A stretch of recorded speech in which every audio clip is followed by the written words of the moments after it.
একটা বাচ্চা সব সময় ছোটোখাটো বিষয় নিয়ে খুব রাগ করত, আর যখন সে রেগে যেত তখন কিছু না কিছু ভেঙে দিত। মা বাবার অনেক বোঝানোর পর বাচ্চাটা ওই অভ্যাসটা পাল্টাতে পারছিল না। তারপর মা বাবা অনেক চিন্তা ভাবনা করে বাচ্চাটির টিউশন টিচারকে সব কিছু বলল, কারণ বাচ্চাটি টিউশন টিচারের সব কথা শুনতো। টিউশন টিচার তাকে একদিন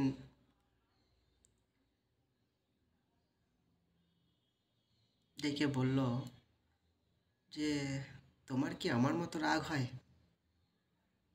তখন বাচ্চাটি বলল, কীরকম? এই দেখো, আমার যেমন রাগ হলে আমি কিছু ভেঙে দিই, বাড়ির সব জিনিস ভেঙে দিই, কখনো টিভি ভেঙে দিই, কখনো আলমারি ভেঙে দিই। তখন বাচ্চাটি কিছুক্ষণ চুপ করে থেকে বলল, হ্যাঁ, আমার খুব রাগ হয়, আপনার থেকেও অনেক বেশি।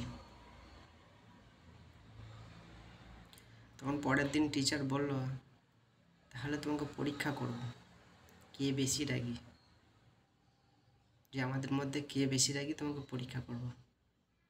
টিচারটি বাচ্চার হাতে 1 কেজির মতো পেরেক দিয়ে বলল যে, যখন তুমি রেগে যাবে তখন ওই বাড়ির দেওয়ালের পিছনে গিয়ে গেঁথে আসবে। সারাদিনে যতবার রেগে যাবে ততবার গেঁথে দিয়ে আসবে। তো বাচ্চাটি প্রতিদিন রেগে যেত আর একটা করে পেরেক গেঁথে দিয়ে আসতো। তো দেখা গেল যে প্রথম দিনে 50টি পেরেক গেঁথেছে, দ্বিতীয় দিনে 45টা গেঁথেছে, তৃতীয় দিনে 40টা গেঁথেছে, চতুর্থ দিনে 30টা গেঁথেছে। এইভাবে আস্তে আস্তে আস্তে আস্তে পেরেকগুলো কমে যাচ্ছে। কারণ এটা যে বাচ্চা যতবার রেগে যাচ্ছে সে তাকে পিছনে যেতে হচ্ছে ব্রেকটা গাঁথার জন্য, তাতে তার এনার্জিও নষ্ট হচ্ছে। তখন সে বাচ্চাটা আস্তে আস্তে আস্তে আস্তে রাগটাকে কন্ট্রোল করার চেষ্টা করছে। আস্তে আস্তে এমন দিন এলো যেদিন সে একটাও ব্রেক গাঁথেনি, কারণ যতবার রাগ হবে ততবার পিছনে যেতে হবে ব্রেকটা গাঁথার জন্য বাড়ির ওই দেওয়ালে। তো টিচারটার কাছে সেদিন যেয়ে বলল যে, আজকে আমার একদম রাগ হয়নি।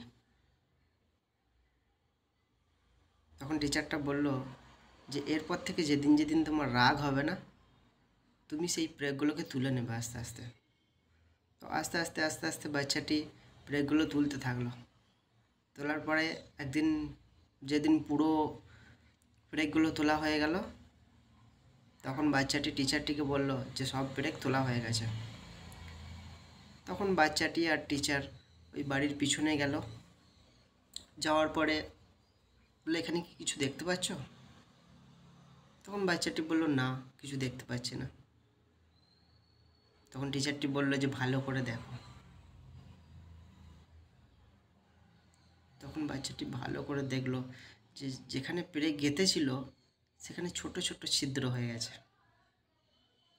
ঠিক সেরকম আমরা রাগের মাথায় যখন আমাদের মা বাবা ভাই বোন বা স্ত্রী বা স্বামী তাদেরকে আজে বাজে কথা বলে দিই, তাদের প্রতি অত্যাচার করি, হয়তো তারা আমাদেরকে পরে মাফ করে দেয়, পরে ক্ষমা করে দেয়, কিন্তু এই যে ক্ষতটা থেকে যায় না, সেই ক্ষতটা কোনোদিন পূরণ হয় না। তাই রাগ করুন, কিন্তু রাগ করে এমন কিছু কথা বলে দেন না যেটা ভবিষ্যতে ওই পেরেকগুলোর মতো মনটাকে ছিদ্র ছিদ্র করে দেয়। Thank you.